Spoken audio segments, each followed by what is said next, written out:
You're copying out that this is your passion, but it's not. Don't I seem passionate about this? I tell great stories. I bring great people to light. But so what?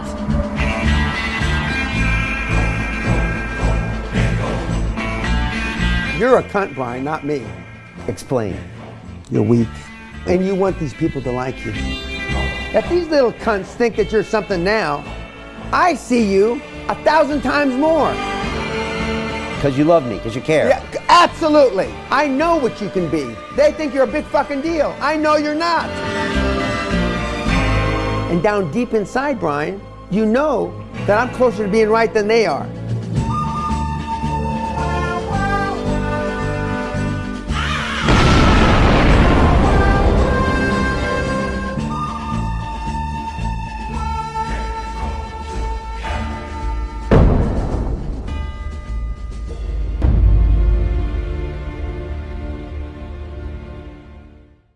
My saga with the $50 billion man continues. It's almost 2 years since Dan Peña walked into my studio and altered my life, and now my clothing and my dress and perhaps the business of London Real forever. And for that, I am grateful. Dan, well, they just don't make them like that anymore. And I always feel that he's a dying breed, and we need to soak up as much of his wisdom as possible before he moves on, because I just don't think future generations are going to be anything like Dan Peña, and I think we need him to a certain extent in our life, even though I equally love and hate Mr. Dan Peña. We get into it here.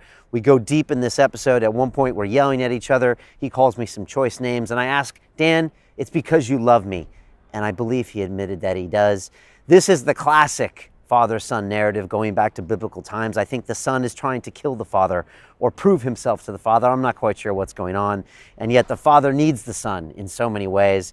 And Dan needs us, whether he wants to admit it or not, for lots of reasons. And that's okay. And we're going to continue this dance until one of us dies. And I love it. And I hope you're enjoying watching this part of my journey. You know, the crazy thing about London Real is it's my life, and it's being acted out in real time in front of you. So these people really affect me in a big way. My guests changed the course of my life, and not in little ways. And Dan is one of those people, very much so. And we get raw here, you know, and we show it to you all. So there's no editing when people call me four-letter words, as Dan does much on this show. So again, always bringing it to you real. I hope you enjoy it. And you know, they just don't make them like the $50 billion man anymore. A lot of people have asked, Brian, you know, what is London Real really about? Well, you know, it's a lot more than just me having conversations with amazing, fabulous individuals from around the world. There's actually an academy of over 1,000 members around the world that meet up in cities in every single country and push themselves to be better versions of themselves. We have summit meetings where hundreds of us gather. We get physical. We go out into the world. We form lifelong relationships because we're trying to get the best out of ourselves. It's really about being the best you, and I think it takes more than just watching videos to do that. And here's a little bit more about what we do.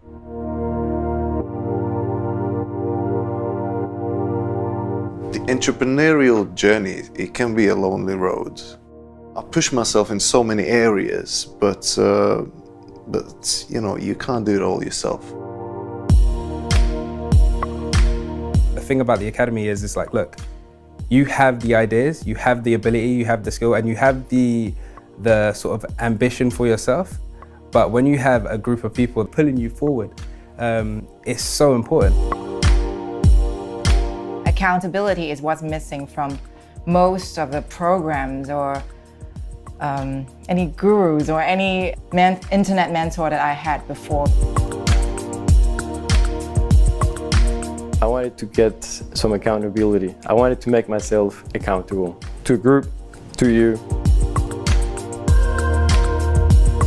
The reason we started the Academy is because I felt like we were doing these amazing talks, like we'd have a Peter Sage episode or a Dan Peña episode or a Kala or someone, and you get super inspired, and then YouTube stops and then you go back to your life and you don't make any changes. And it was just like, what? It felt like, what are we doing?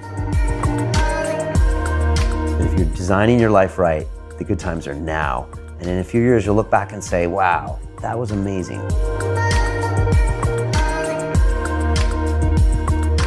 The thing about the Academy is it has so many different sort of layers to it.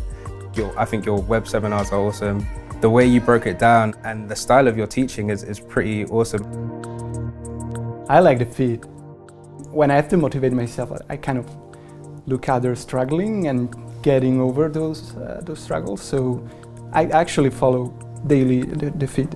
Best feature would be the sort of Facebook aspect of it, the social media aspect of it, as in creating a profile with your goals, your dreams.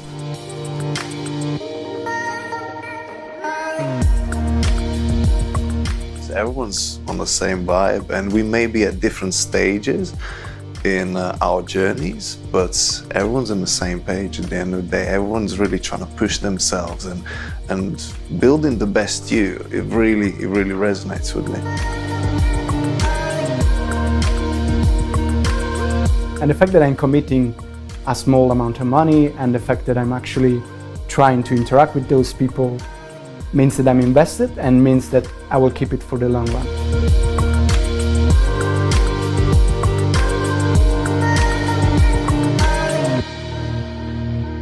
You have to be serious about yourself and what you want to achieve. And if you're serious about yourself, this is going to be such a fantastic platform.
London Real, sponsored by Bulletproof.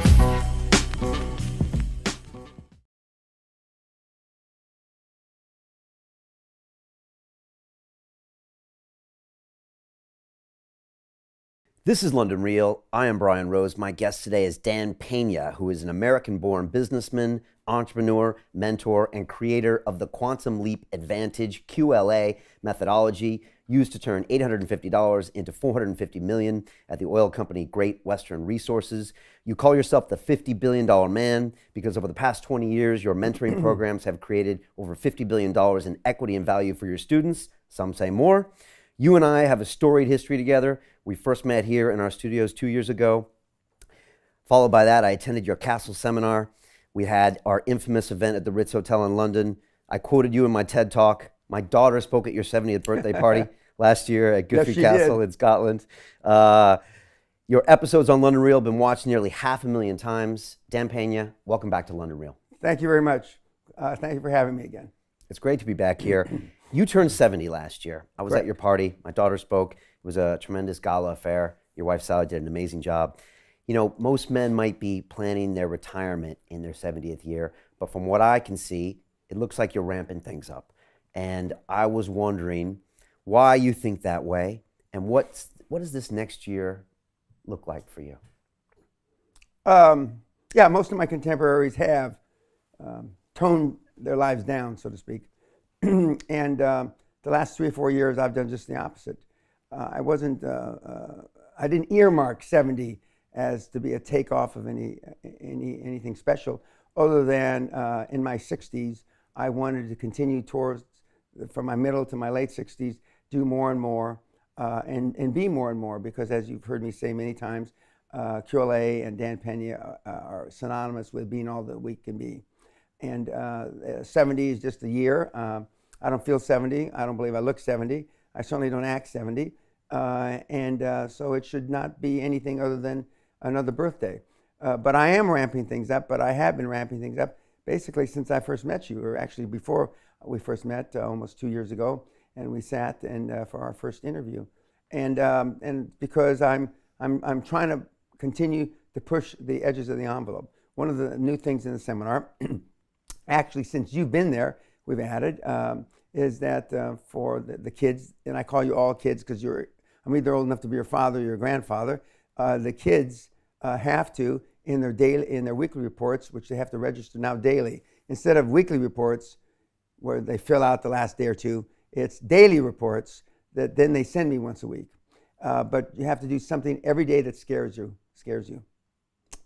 And that's a takeoff from Helen Keller, who said, or not said, she was deaf, dumb, everything. She couldn't do anything. And she said every day she did something to scare herself.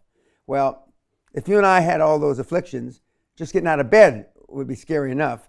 And so I decided that one of the differentiations between the people that got the most out of the week-long seminar and the year-long free mentoring from me is people that really press themselves hard. So I translated that into they've got to do something and list it, what they did to scare themselves every single day. What are some of those things that they do? No. If you can talk about them. We've got, a couple of them we can't talk about, but I mean, most we can talk about. We had a guy that went and jumped off, and this wasn't a daily thing, because it took him a week to do this. He jumped the highest bungee jump in the world.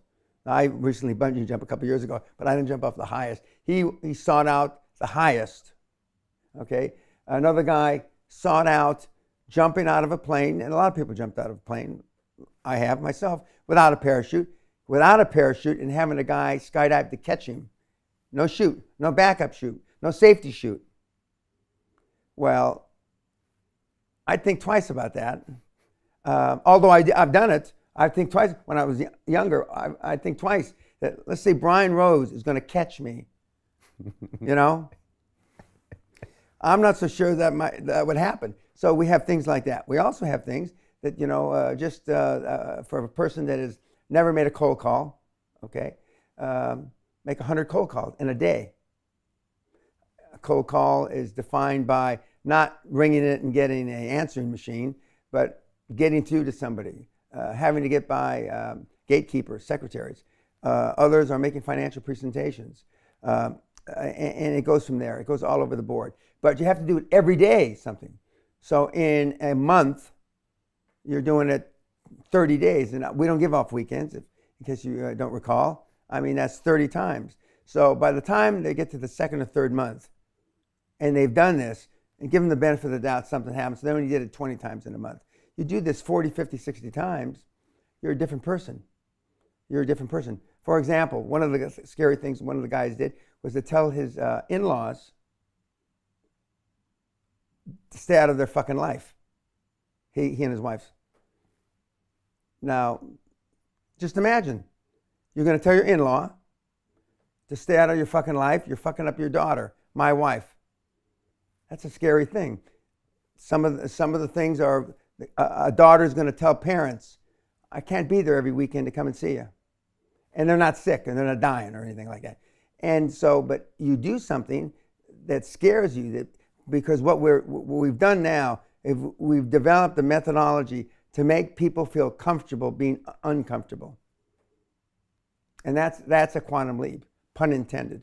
Is that the essence of really what you do, is getting people to take more risk or to get out of their comfort zones, and then the wealth comes later? It's not just out of their comfort zones. It's to change your reality. Okay, your reality is different than my reality, and your followers' realities are all different. But it's to change your reality and to make yourself accountable. That's not just getting outside your comfort zone, making yourself accountable. Okay, not just accountable, not accountable to somebody else, accountable to you, me, yourself, because that's the ultimately that's the only person you should be accountable to, is yourself. And we grow up, in my judgment, wrongly, that we don't hold ourselves accountable enough. We just don't. We've learned to come up with reasons why we can't do this, reasons why it's okay not to do this, reasons why you didn't follow up on time, reasons why I told the guy I'd get back to him by Wednesday. It's now Friday. Oh, it's the weekend. I'll now get back to him on Monday. And life has gotten simpler now. With the internet and with email and the things where the communication is almost instant, you'd think it should be easier. But it's not. I use the analogy, 25, 30 years ago, you go in to buy a $100 million company, your due diligence would be 3, 4, 5 weeks, and it'd take you 3, 4, 5 weeks to close the deal. Okay, a month and a half, 6 to 8 weeks. With the internet, it should take less time because the information is instantaneous. It takes us twice as long to close a deal now. Twice as long. There's no reason for that.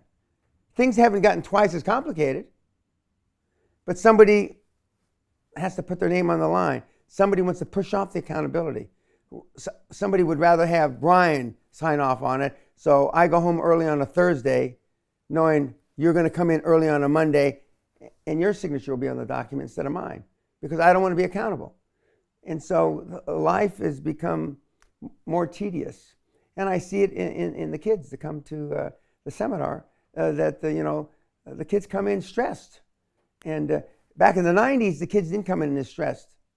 Do you think an entire generation hasn't been held accountable, that they've been told by their parents that everyone gets a blue ribbon and that everything is alike, on the social media, and that you see this lag, like you said? Well, it's actually started before that. Okay. But the manifestation of that now is in the millennials of today. But the millennials tell me, we lack social skills. We can't interrelate because we've hidden behind a computer all our lives. And that's true, and I see it. But as I was telling you last night at dinner, my demographics have changed from 10 years ago, it was 35 to 55 people that followed me, looked at my site.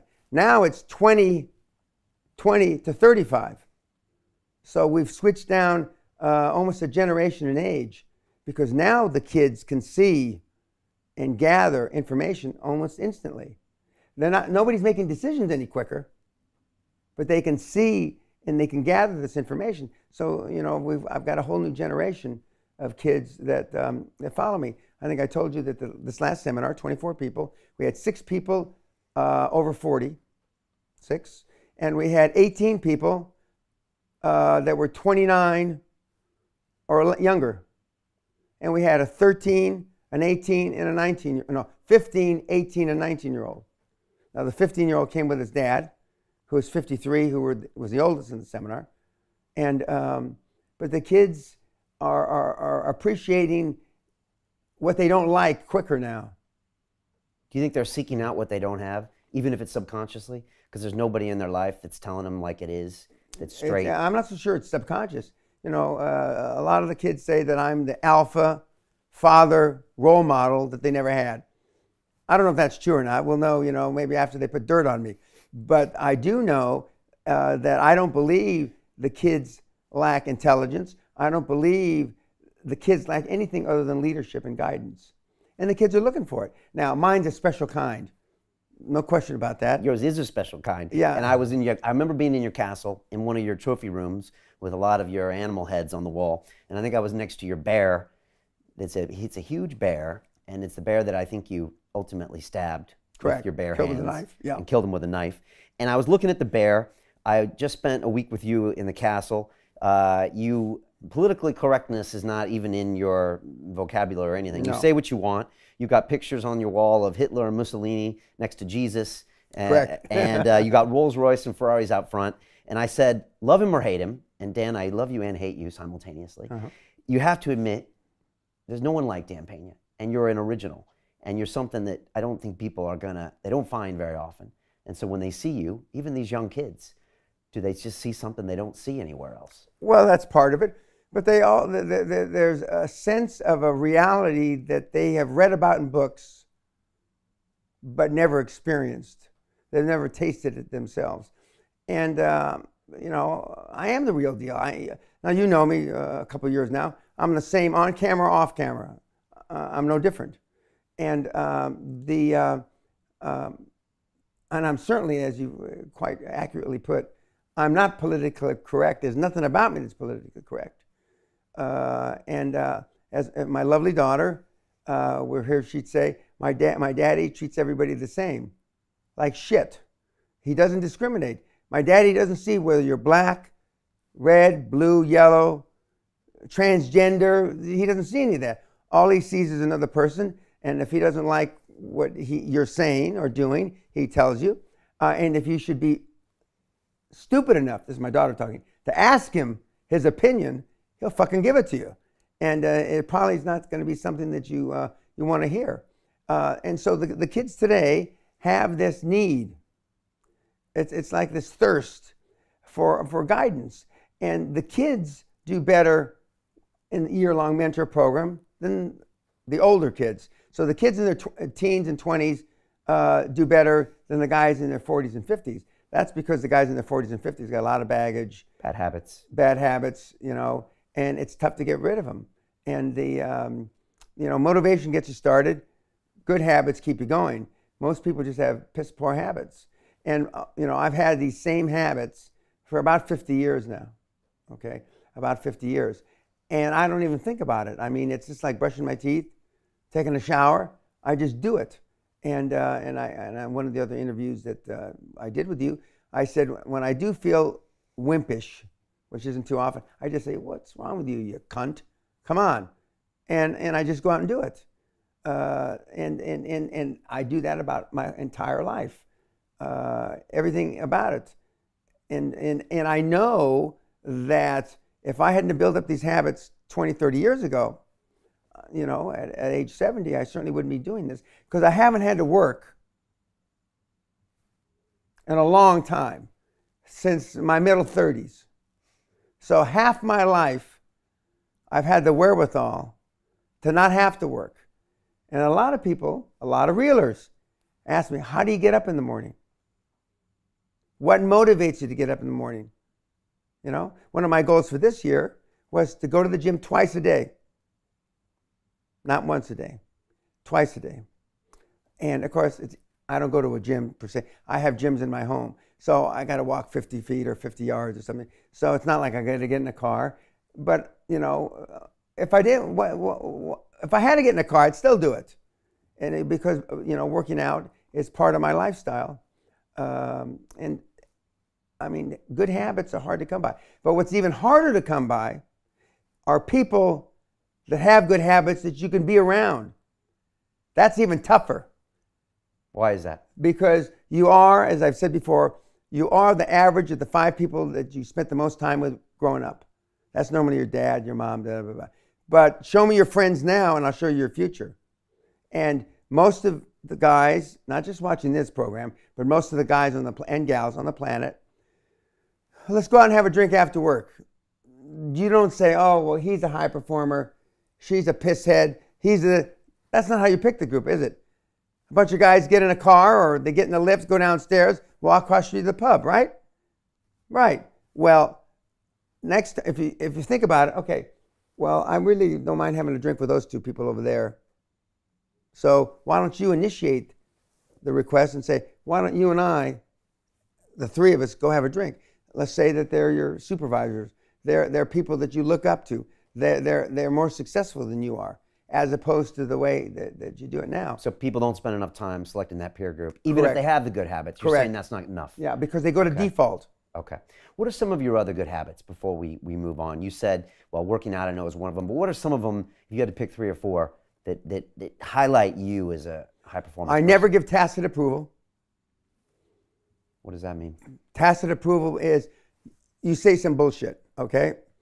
And I don't say anything, I'm quiet. Or I might even consciously or unconsciously shake my head like that. That's giving you tacit approval that I either agree or don't disagree enough to open my fucking mouth. So then now you go away to tell the other reelers, well, Dan agrees with that. When that's bullshit. So I go out of my way. And that's not one of the things that scares me, but I go out of my way to make sure that if I hear bullshit, I tell them it's bullshit. That's a good habit in life because it just keeps you with the right people. It Correct. gets your message out loud and clear. Correct. And Okay. especially in my position, because a lot of people follow me, it's even more important.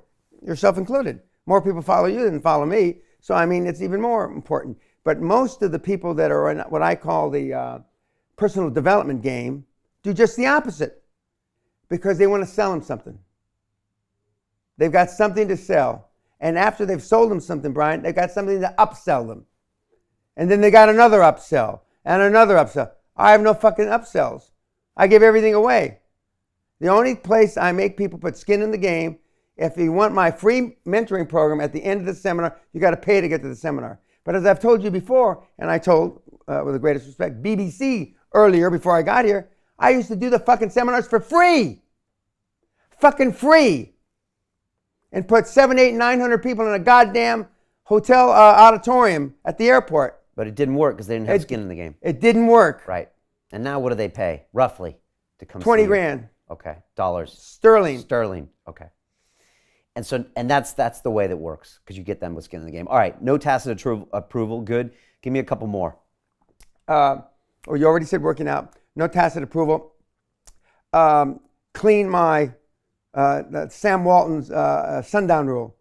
That means that before he left the office every day, until he died, until he got sick, everything on his desk, every message that came in, letter, etc. I don't think he was into emails. He answered. If nothing more, he had one of his assistants, same as I do, get back and say, Brian, Mr. Peña saw your message, and he'll get back to you by the day after tomorrow. At least he's saying he got the message, but he didn't have time to answer it right now. So I clear my desk, Sam Walton's sundown rule, every day. And some days, I normally go to sleep between 11:30 and 12. But the days that you get emails or people that get emails from me at 1:30, 1:45, or 2, it's because I was implementing Sam Walton's sundown rule. So that's a great habit. Sounds like over-communicate. That's what you do. You don't give tacit approval. You get back to people quickly. I get back to people quickly. In that line, I can't begin to tell you how many times I get through one of my 3 assistants, or personally, I couldn't believe how quickly he got back to me. Now, I once time, this is a lot of years ago, one of the big guys that runs one of the big banks here in the city, 69 days to get back to me. God, Allah, Buddha, the president of the fucking United States shouldn't have to take 69 days to reply. And it was a yes or no. It wasn't some thing he had to think through. I jumped on that cocksucker. I mean, I remember Sally and I took him out to dinner. It took me another 4 or 5 months to get a dinner, and all I did was give him a bollocking. The whole fucking time. I busted his balls. He said he wanted to bring 2 or 3 people with him. Fine. Why do you want that? And he said, because it'll be a learning experience for them. He didn't really know how much of a learning experience. And I said, I'm going to be myself, so-and-so. So you can bring as many as you want. And I ripped him a new fucking rectum. And those people around him had never seen him respond or not respond to getting a bollocking. Does everybody understand bollocking? A ball busting. Yeah. And Sally just, my right leg was all black and blue because that was Sally kicking me under the table. And she says, you know, Dan, and then I got up before dinner and made him pay. I got up, normally, you know, that's not how I do it. But Sally, we got to go. Well, the check's not here, so he'll take care of it. Don't worry. He brought 3 of his stooges anyway. All right, so over-communicate, and other people should too. Okay. Here's a rough example, and this isn't anything proprietary, but this is a rough example of what one of your communications look like, which is all caps and reds. I don't know if anyone can see it here. And this is a typical message coming from you. And you're not a typist by any means. So no. This is index fingers. Actually, I use 3 fingers. This one and these 2. And you get these out in length, fast, to what, over 100 different mentees that you keep track of this year? Yeah. And over to everyone else, you've always been about over-communicating. Yeah. Because a lot of guys that are in the personal development business, which I'm not, but a lot of those guys, I don't know any of them that actually answer their own mail. And I answer my own mail. All my mail, I physically answer. Whether it's LinkedIn, I don't answer back too much on Facebook, but LinkedIn I do, and Twitter. I have messages, Peñisms that go out. I don't put them out, but I mean the responses on Twitter I do myself physically, and because one, people can tell whether it's me or somebody else. You could answer for me and put it in red font, but they know it's not me, because normally there's, you know, I have some 4-letter word in there to spicing up my reply, and I think it's important. It's just like I see people whenever I'm in these cities, like I'm here in London right now. I saw 7 people today. I saw 8 yesterday, because I want to keep my thumb on the pulse of what's going on. And one of the things that really annoys, too strong a term, annoys my assistants, I post my travel schedule, as they say, weeks in advance on my site. People, if they want to see me, and it's for free, all they have to do is email and make an appointment. I get people 48 hours before I arrive in a city that want to make an appointment. Now, what kind of preparation is that? I mean, did it take them 7 weeks to get the balls to ask my assistant to schedule a meeting with me? I doubt it. But those people then go on a waiting list, and I may or may not have time to see them. Is this one of your habits that you use for practicing success, as far as meeting with people, talking Correct. with people? And kissing frogs is the real habit. Right. Talk to me about the frogs, because Okay. one day in the castle when I was there, you showed up with the frog cufflinks and the frog. Oh, you got them on right now. Yeah, well, I have several pair of frog cufflinks. Frog ties. Frog. I don't have frog tie today, but What's with the frogs? Life, in my judgment, a majority of success comes from overexposure, a numbers game, and kissing frogs reminds me that I'm never too rich or too important to continue to meet people, look for opportunities, and turn over rocks, looking at no matter how important I am or people think I am, because I haven't had to work in over 30 years. And so I kiss frogs, and in the castle and our various homes, I have literally hundreds of little stuffed frogs, ceramics, silver, gold, cufflinks, ties, because I want to never forget that I've got to continue to kiss frogs, and the 95% of my time is spent on kissing frogs. 95. Now, many of those frogs are my own mentees that I mentor for a year, and in some of the mentees, I say with a chuckle, wish that I didn't kiss so many frogs and I didn't hold them accountable. But part of that kissing frogs process, when you're part of the mentor program, is I make you accountable. I remind you what you said you were going to do. And I'm not the kind of person that you say, I'm going to do this, that, and the other. You better do this, that, and the other. Otherwise, I'm going to bust your fucking balls. And you'll either do it or you're out of the mentor program. What the greatest thing about the mentor program is it's free. So I can toss any fucker I want out whenever I want. I wake up and I got a headache and I think about Brian. Oh, I wake up and I got a headache. I think about so-and-so. That's an exaggeration. But when it's free, and I could sell it, but I don't. Just like I don't sell the product. But it's kissing frogs is another habit. But the best habit, I think, I'm pretty sure, is I make myself accountable. And there's nobody I have to answer to. Nobody. Except the big man upstairs, okay? And some people say that my list is already too long to make up for. So I'm not sure I'm even accountable to him. But I make myself accountable. And I force myself to do things. Nobody,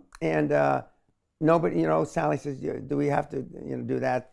I'll get in an extra meeting, or I'll ride with somebody to the airport or back because I didn't have time, and I felt I should have had time to see one more person. But I make myself very accountable. I also make myself accountable for success. I don't fail very often. I do fail. You're pretty open about all the failures of Yeah, people. I'm not ashamed of them. Right. That's what's made me who I am. You said failure is just testing. Correct. It's just testing. And I don't know, and I'm quick to pull the trigger two ways. I'm quick to pull the trigger and trying something, and I'm quick to pull the trigger and closing something. I know when the fucking dog don't hunt. Just turn the key. What does that mean, turn the key? Turn the key means close the fucking business down. Most of the people watching this thing should either not be in business if they've got one, or close the fucker down if they got one. Because you got in business for all the wrong reasons, and you don't have the balls to close them down because of what other people are going to say. You have no idea how limitless it is when you're not afraid of what other people think or say. You have no idea. There's not two people watching this thing that even has a concept of what it is to act as if you have no limits to your abilities. Zero.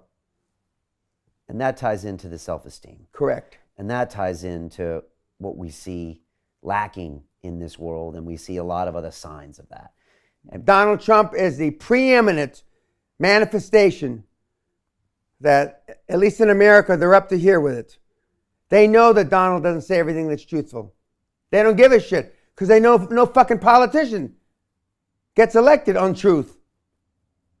Our current president is a classic example.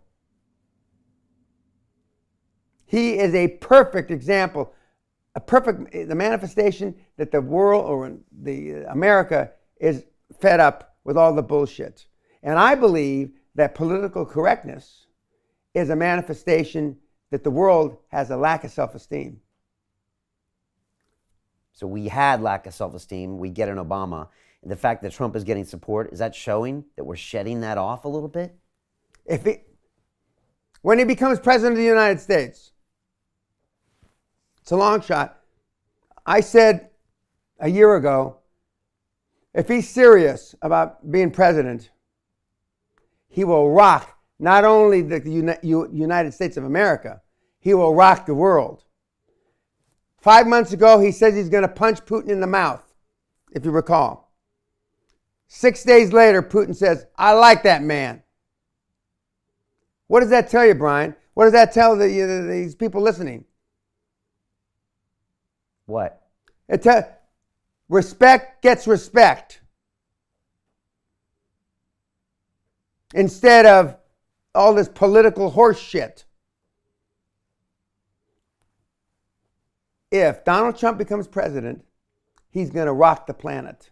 What does that mean, rock the planet? He's going to change it. You said to me last night, you don't care what anyone thinks of your opinion of them. Correct. You don't want their respect. And yet by doing that, you get all of their respect. I don't want anybody's love. Everybody loves me. I don't give a fuck if these p-heads watching this thing like me. You said they're either going to love you or hate you. I knew which one it would be. All my life, I've been this way. And all my life, people love me and respect me. If you're in a foxhole, who do you want in the fucking foxhole with you, Brian? You want some mealy-mouthed cunt, politically correct asshole? Or you want somebody that's going to rip their head off and shit down their neck? Trump's that kind of guy. I don't agree with everything he says, but he's that kind of guy. And he's a sign that people want someone to give it He's to him a real. sign Because that's what... from Allah above. Because whether he gets elected or not, the fact that he is in the polls Absolutely. tells us so much about ourselves. Yes. Because people hate themselves, right? Is that what the thing is in America? They walk around and is it just this lack of accountability, no self-esteem, and everyone is just mediocre, walking around with no... And the U.S. has more self-esteem than all the other countries put together. Should, or it does. It does. Right. And It yet it's got does. the biggest problem as well. Yeah, that's there's two sides of the sword, you know, and he is showing the future. I mean, it's right there in front of us. And if Trump got to be president,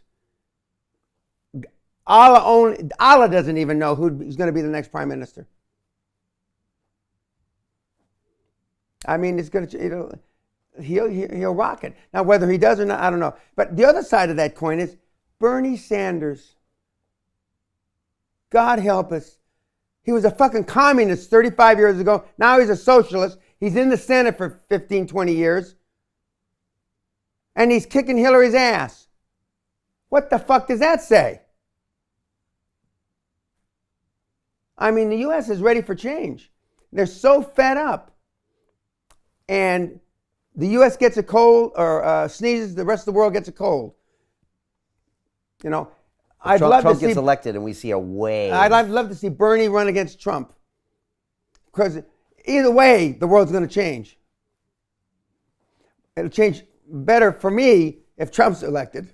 You said you've been like this all your life. Correct. I want to know, how does Dan Pena, get created? Where did you grow up? Who were the parents? Why you? I met your brother at your 70th birthday party. Correct. I really like him. And what does he say when he was asked? I don't know if you asked him. They said he's a high performance guy. He's deputy assistant chief. He's the number 2 or 3 guy in the largest fire department in America, LA County Fire Department. Yeah. He went up the ranks. I want him in the foxhole. Oh yeah, with us. He's an alpha male as well. Yeah. But he said, if my father had beaten me more like he beat my older brother, me, I'd have even been more successful. If my dad had beaten me like he beat Danny, beaten him more, not less. And some of the people watching this fucking thing, their father had never slapped them. Some of the people watching this fucking thing have never been in a fist fight, let alone had the shit kicked out of them. Some of these people watching this fucking thing have never said shit if it was in their mouth. Some of the people watching this goddamn show, their future is going to be no better than their fucking past. Because even though you're opening up Pandora's box for all these opportunities for them, vis-a-vis the academy and and I'm not trying to make light of that, they're not going to take advantage of them. They're just not.